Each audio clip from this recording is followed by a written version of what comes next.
Good morning. Really want to address two issues before I get to the game.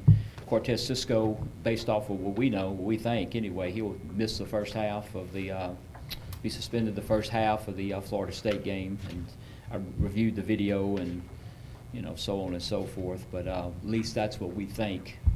And I'm, obviously good with that. I'm saying that because in my time here at ULM, he'll be the first guy suspended. And I'm thinking I'm thinking it mirrors the target rule, so we'll confirm that for sure. And Kerry Starks will also miss the Florida State game, and I was made aware about mid-afternoon of something which is kind of unusual for that late Monday, from a local sports writer, and called Coach Fobbs.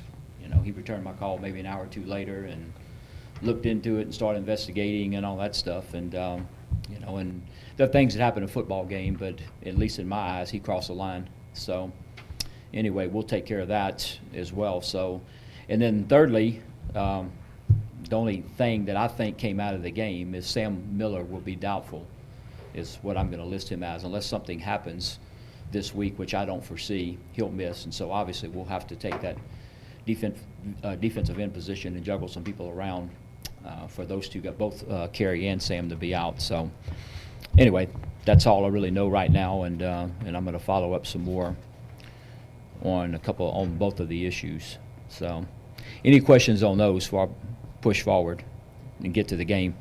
As far as Kerry, is he just suspended for this one game, or has his status with the team changed? Suspended for this one game. Okay. Yeah, right now, and that's definitely the determination I made there. We have an open week next week, and all I've told him is he's not going this week. He's going to be on the scout team, this week, the rest of this week, because he's not playing. He's not traveling. And so I'll kind of take it from there after this week. The questions? And I say that. Maybe you're not getting that, but I'll say this, you can or you can't, but I'm treating this as an on-the-field incident, which it was, and not piggybacked off the field incident, and basically treating it like I would treat any other player that did it, and I would. So, what's your message to him and then I guess the team for a situation like that? I don't know. I don't know what message they'll get, but I mean, actions have consequences. That's the main thing and stuff. And like I said, I mean, things go on in the game, but we definitely don't. Or not for that for sure. So, anybody else?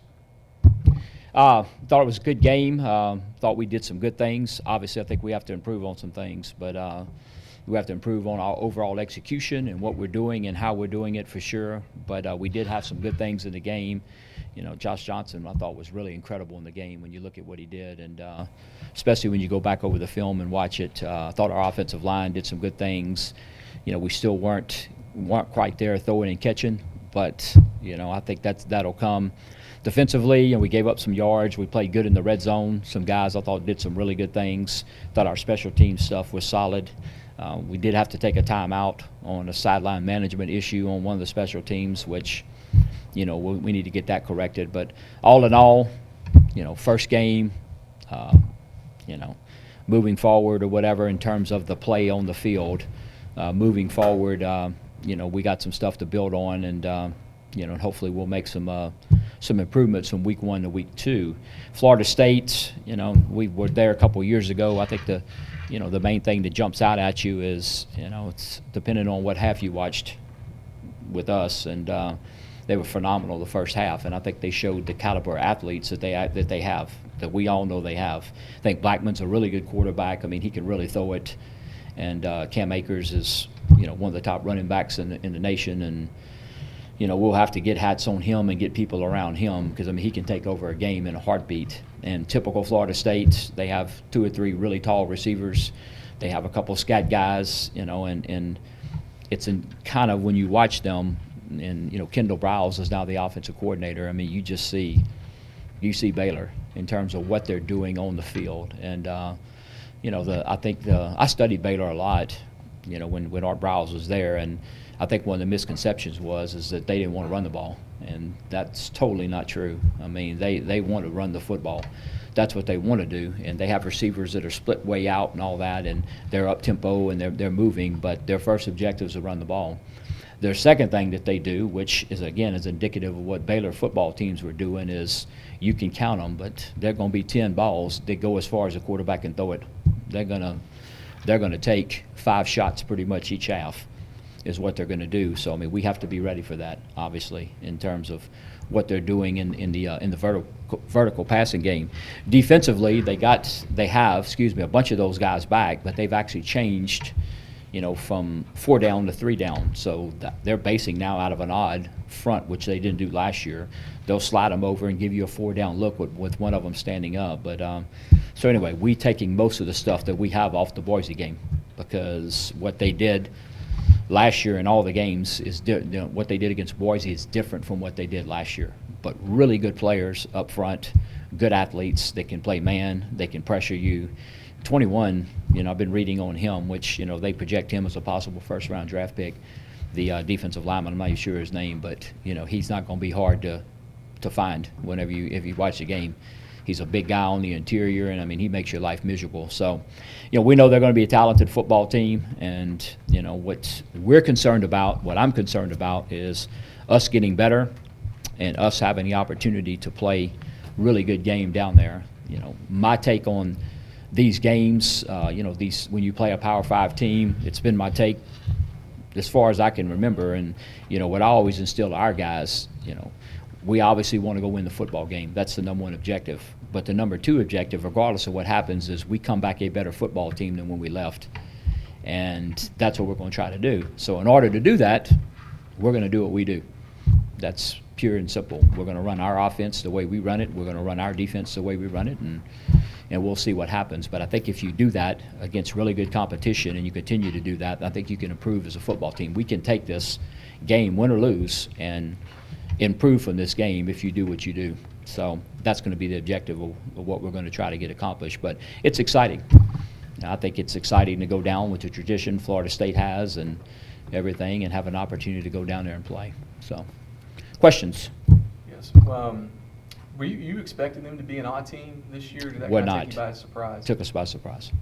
It took me by surprise. I think it took all of our coaches by surprise, because throughout the course of the summer, you watch a bunch of games, and you watch them, and you watch them, and you watch them, and then all of a sudden when they come out, and it's kind of like, at first I kind of checked up, because they have the same coordinator, and but then we've dug into it and researched it, and you kind of go back and look at some of those articles from spring ball and stuff. If you go find them, I mean, it was a conscious effort for them to go from what I call 4 down team to a 3 down team, and so yeah, but it did kind of surprise me. The other interesting look at, I guess, you look at the schedule, that's the 10th odd front team you're going to face this year. So I guess when you look at it, you're going to get some practice with it. We are, no doubt, and so it'll start this week, and it's good. I mean, we'll start, as you say, we'll start to see it, over and over and over again, and so be interesting. Looking at that offense, you studied a lot, but have you gone up against any of the guys kind of from that Art Briles tree and faced this offense before? Not that I think of, really. I mean, it's the thing about it is I mean, it's built off of tempo in the run game, and then everything comes off of the tempo and off the run game, and and it's concerning. I mean, it's going to be based off what I see, 99 degrees at kickoff. I mean, it's concerning when they get the thing going and stuff, and and it's hard to mimic what Boise did. I mean, Boise ran 108 plays. Florida State, I think, only ran 24, 25 plays the whole second half. So that's obviously a good remedy for the hurry-up, if you can do that. But, I mean, that's hard to do against the players that they have defensively and stuff. And but that's basically what they did. It's incredible, the first game of the year, to run 108 plays. It's incredible to defend 108 plays the first game of the year. But that's what Boise basically did. And, that's a heck of a way to slow down the hurry-up, is to, keep their offense on the sideline. But again, that's a lot easier said than done. Boise, give them a lot of credit now. I mean, they stuck with it and kept with it and stayed patient with it, and drove the ball down the field, had long, methodical drives, and it was impressive to watch. With that being said, you mentioned Josh Johnson, the way you all ran the football against Grambling. Does that make you feel good then going in there after seeing what Boise did to him?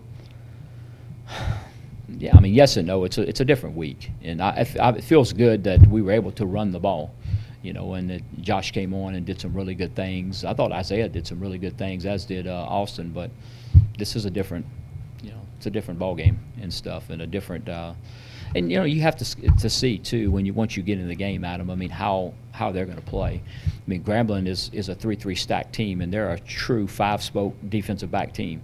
So it didn't matter what you get in. There were 6 in the box, you know. So this is different. I mean, they may stack the box. They may not stack the box. They may dare you to throw it. They may not. I don't know. I mean, you don't ever really know till you get into the game. But you know, good coordinators with good players can most of the time take away something they want to take away. You know, you just have to figure that out and be able to attack them some other way. So I don't know. It'll be interesting to see what they see in us. Y'all looked at the weather at all? Is that going to be a concern, or is that thing going to stay east? Oh, I don't know. I mean, I've just looked at the pictures online or whatever, and kind of what it looked like this morning. But I don't know. I haven't been tracking it, just other than looking at the pictures of it. I haven't heard any explanations or anything. So I figure if something comes up, then our administration will let me know. Chase Dane, his performance, and of course being recognized Yeah. by the Louisiana Sports Writers Association. Great to see. You know, Chase, this is, I guess, his 4th year to start. He's played a lot of football here, a nice young man, and it was good to see, you know, the production, the tackle production, and then, you know, also the interception. Because, you know, Chase, I remember recruiting him when we were at McNeese, but, you know, Chase was also a pretty good offensive player. He thinks he's a tight end, by the way. You know, he thinks he is and stuff, so anyway. But I was picking on him. He thinks he's a tight end. That's what he told me. I said, but you should have ran to the right, not to the left once you called it, so. Health-wise, how are y'all doing after one? I think pretty good, Aaron. I mean, you know, that's what I was saying. The only one that I've been told that's gonna miss practice today is Sam Williams. I mean, Sam Miller, and that's, you know, all I know of right now and stuff. And looking at it, and I said I'd say he's doubtful. I can't say 100% he's out. I'm just judging based off of my talks with him and watching him. He's just really sore, and he'd have to improve a whole lot in the next couple of days.